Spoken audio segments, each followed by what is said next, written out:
Iya, ini adalah ungkapan dari dalam hati sejumlah elemen masyarakat termasuk konten kreator, tadi juga ada, stand up komedian ya, Iya, dan ini lucu-lucu memberikan sekali ya gitu ya, betul, betul, memberikan kreatif kritikan sekali. dengan cara-cara yang satir begitu ya, menyindir-menyindir, ada juga yang reaktif seperti tadi, tapi sabar, kita semua sedang mengupayakan ini Betul. supaya clear begitu ya. Nah ini pemirsa, simpanan maksud kami tabungan perumahan rakyat atau TAPERA ini menuai pro dan kontra di kalangan masyarakat dan juga pengusaha. Ya karena selain sudah banyak potongan gaji dari komponen lain, ada rasa ketidakpercayaan nih terhadap pemerintah dari sebagian masyarakat karena banyaknya kasus korupsi. Dan kita akan membahasnya lebih dalam dengan Pak Haryadi Sukamdhani, Wakil Ketua Dewan Pertimbangan Asosiasi Pengusaha Indonesia atau APindo, dan juga ada Pak Handi Riza Idris, Wakil Rektor Bidang Pengelolaan Sumber Daya Universitas Paramadina.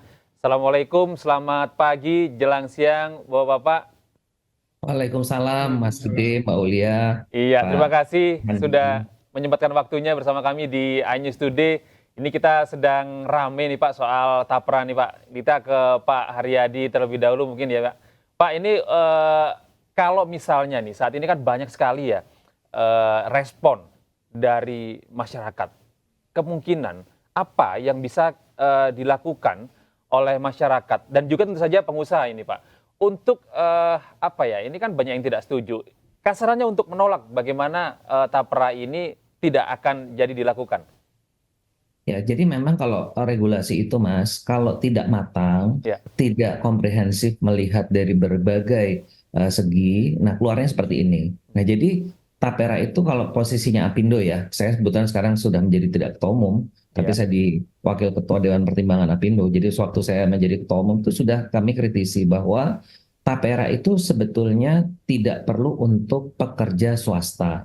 Ya, jadi Tapera itu lebih fokusnya kepada ASN, TNI, Polri, dan masyarakat berpenghasilan rendah.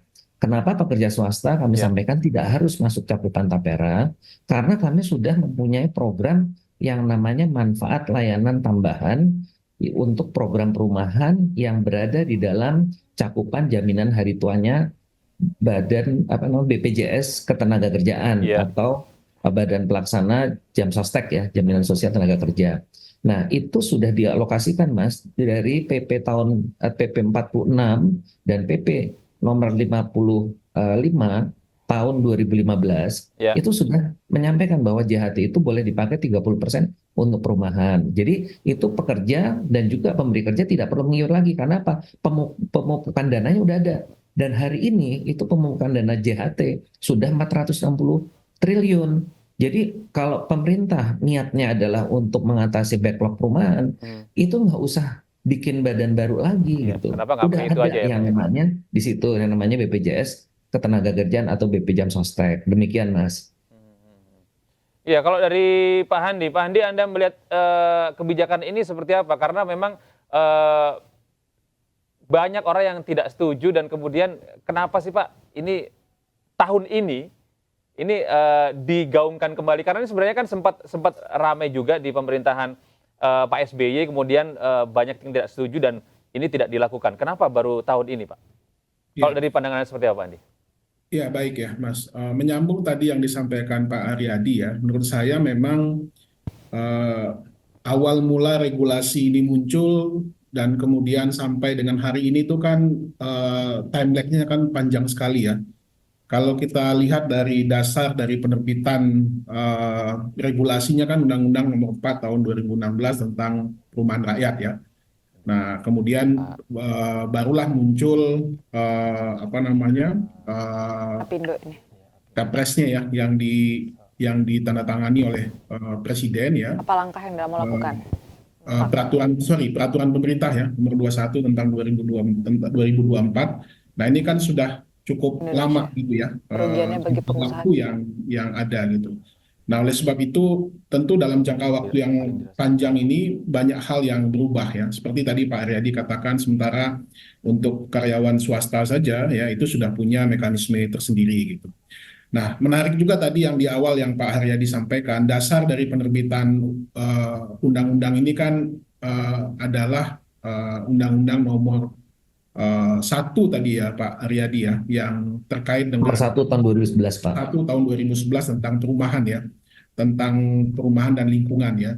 Nah, sementara kita tahu konsep Tapera ini sendiri lebih banyak terkait dengan apa namanya nih, jaminan sosial lah gitu. Hmm. Nah, ini kenapa tidak disinergikan saja dengan konsep jaminan sosial yang sudah ada sehingga Betul. ini bisa terintegrasi satu dengan yang lain. Kan kita lihat ya dari beberapa apa namanya nih, konsep jaminan sosial yang sudah Ada. beredar hari ini itu kan banyak sekali yang harus ditanggung oleh karyawan akhirnya kan, atau Iya. banyak sekali yang harus ditanggung oleh pekerja pada akhirnya gitu ya. Nah, inilah sebenarnya yang membuat atau memicu yang membuat kenapa ini diwajibkan kembali ya, sementara sudah banyak sekali ya yang harus ditanggung oleh pekerja, mulai dari BPJS, BPJS Ketenagakerjaan, jaminan hari tua, kemudian belum lagi pajak penghasilan yang harus mereka tanggung gitu. Nah, inilah yang kalau menurut saya harus dilihat dalam perspektif yang lebih luas sehingga tidak merugikan salah satu pihak gitu.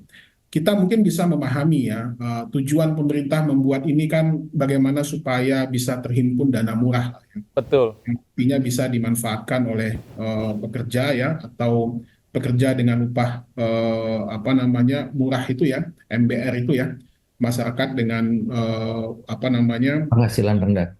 berpenghasilan rendah itu, sehingga mereka bisa mendapatkan Iya. dana murah ketika akan membangun perumahan.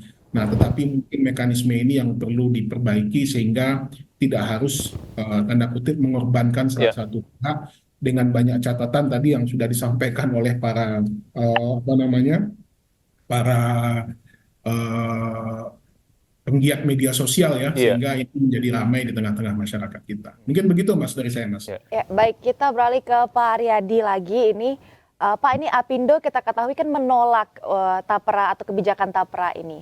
Dan mungkin apa sih Pak sebenarnya dampak yang paling dirasakan oleh pengusaha? Kenapa Apindo ini mungkin menolak kebijakan ini? Dampaknya apa bagi pengusaha yang paling terasa Pak jika memang kebijakan ini akhirnya atau akan dilaksanakan nantinya? Ya, jadi tumpang tindih Mbak Aulia, Mas Gedean, itu tumpang tindih. Jadi atas satu objek yaitu pekerja kita itu kena 2 dan juga kami kena 2 karena tadi saya bilang kan kita udah ada program itu dan itu ada PP-nya loh. Nah, jadi kalau itu terjadi nomor 1 itu akan terjadi tumpang tindih. Tumpang tindih akibatnya apa? Daya belinya pekerja kita dan juga dari sisi perusahaan ya, efisiensi kos perusahaan itu akan jatuh gitu loh. Ya. 2,5% untuk pekerja itu besar loh itu besar sekali gitu, nggak bisa dianggap remeh. Dan yang Ya. paling penting tuh kegunaannya untuk apa gitu loh. Kalau kita bicara backlog, ngapain kita bikin badan baru mau mupuk dana yang gambaran aja nih Mas Olian Pak Gede ya, BPJS Ketenagakerjaan itu 30 tahun. JHT terkumpul 460 triliun 30 tahun loh. Ini Tapera mau jalan, mau mupuknya mau kapan gitu loh. Dan alokasinya itu kalau apa dari waktu itu tahun 2020 ya saya sempat lihat alokasinya. Itu juga proporsional juga menurut saya tidak akan bisa mencapai itu karena apa? Pemupukan hanya 35%. Pemanfaatnya sampai 50% bisa dipahami kalau pemanfaat harus membiayai segala macam ya.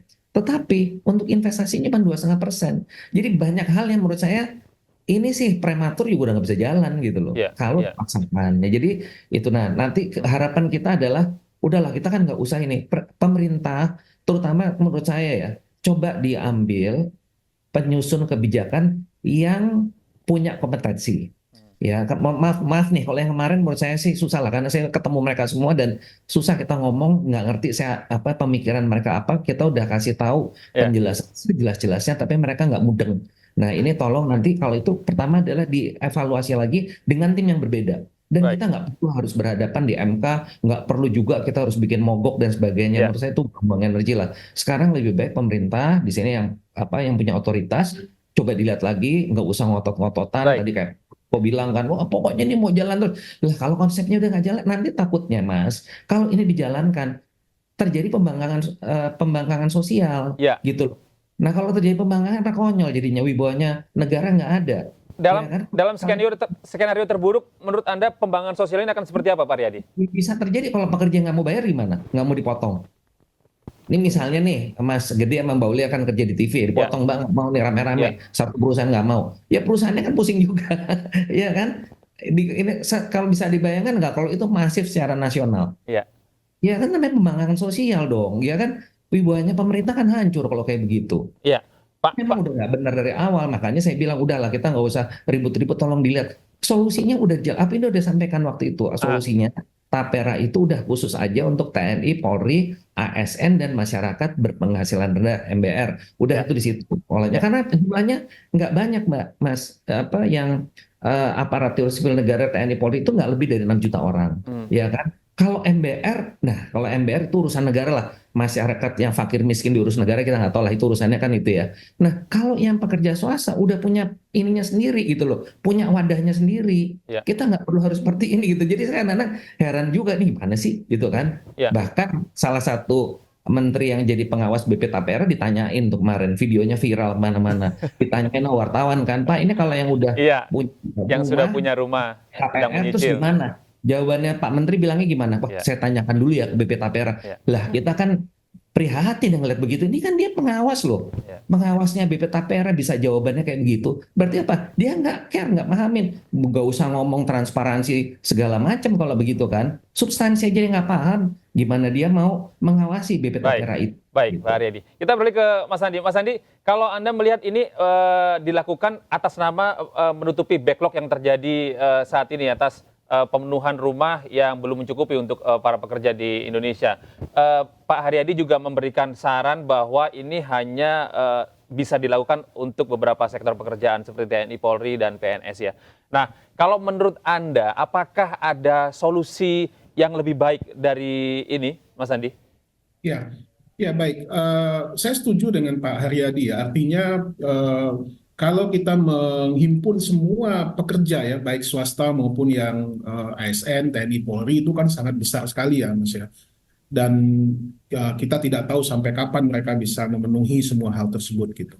Nah, jadi karena yang swasta tadi sudah punya mekanisme tersendiri, Ya, ya, jadi sebaiknya memang pemerintah fokus saja kepada ASN, TNI, dan Polri yang jumlahnya mungkin tidak terlalu besar lah ya. Kita mungkin bisa hitung berapa jumlah ASN, TNI, Polri yang apa namanya yang belum memiliki rumah lah gitu. Saya pikir ini juga tidak terlalu besar dan pemerintah bisa kemungkinan besar bisa menyelesaikan persoalan ini. Nah, cuman tadi masalahnya ya dengan segala macam kutipan ataupun pungutan yang sudah ada saat ini tentu menjadi satu hal yang memberatkan bagi pekerja ya untuk bisa memenuhi hal tersebut. Belum lagi nanti apa namanya tadi ya kredibilitas kelembagaan yang di kita ini kan masih banyak catatan masih setelah banyak sekali persoalan yang kita hadapi ya terhadap penghimpunan dana ini tentu itu menurunkan tingkat trust ya kepercayaan publik kepada pemerintah dalam hal ini dalam mengelola atau menghimpun dana masyarakat. Tetapi memang sebaiknya ya kalau diserahkan ke dalam mekanisme perbankan ya tentu ini tidak akan lama lah gitu ya dan dananya pasti akan dana mahal sekali. Nah oleh sebab itu ya mungkin salah satu ya yang mungkin bisa menjadi salah satu solusinya ya, itu adalah pemerintah juga mulai memikirkan bagaimana bisa membuat semacam apa namanya dana abadi perumahan gitu ya ya, yang itu mungkin bisa dihimpun dari ya pertama tentu dari APBN ya. Nah, sampai pada batasan atau nilai tertentu, nah ini bisa dikembangkan untuk menjadi salah satu alternatif pembiayaan dalam penyediaan rumah atau backlog tadi ya, ya, yang ya, betul. nilainya mungkin sudah mencapai angka 12 juta dan itu apa namanya sangat sangat besar sekali saat ini gitu. Mungkin Iya. begitu, Mas. Ya, baik, baik, baik. Terima kasih Mas Handi Riza Idris, ekonom dari Paramadina, juga ada Pak Haryadi sebelumnya dari Apindo. Terima kasih banyak atas waktunya hari ini bisa bergabung bersama kami di iNews Today. Selamat beraktivitas. Assalamualaikum warahmatullahi wabarakatuh. Selamat siang, Bapak-bapak. Waalaikumsalam. Terima kasih, Pak. Iya.